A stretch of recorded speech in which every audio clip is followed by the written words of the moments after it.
We've got some updates on the Trayvon Martin case, and they are good ones. The person who was handling the case, Norman Wolfinger, has stepped down. And in fact, Florida Governor Rick Scott and Attorney General Pam Bondi have appointed a special prosecutor, State Attorney General Angela Corey, to pursue the case.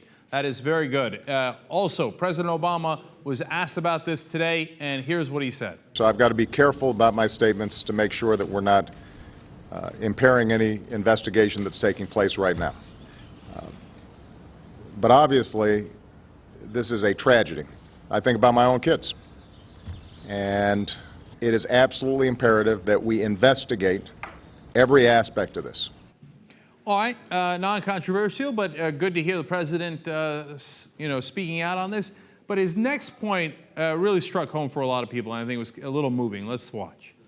But my main message is to the parents of Trayvon Martin. If I had a son, he'd look like Trayvon. And,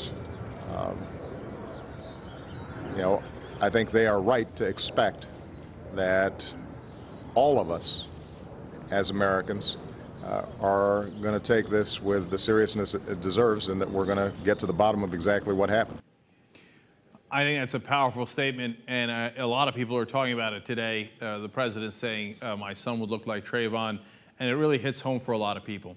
So one of the things that I did was I found the police report here and went through it myself and read every account of the officers at the scene.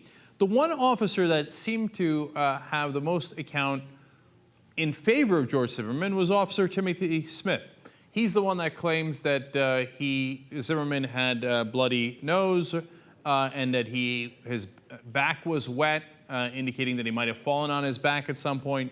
He's the one that indicated that he overheard Zimmerman saying that he was crying out for help. But then a curious part of his statement was this, quote, "At no point did I question Zimmerman about the incident that had taken place." Well, that's an interesting thing for a cop on the scene to admit.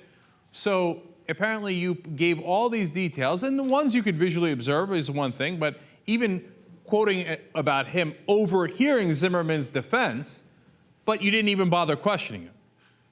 Now, it's not that Zimmerman was never questioned. When they brought him into the police department, he was at some point questioned.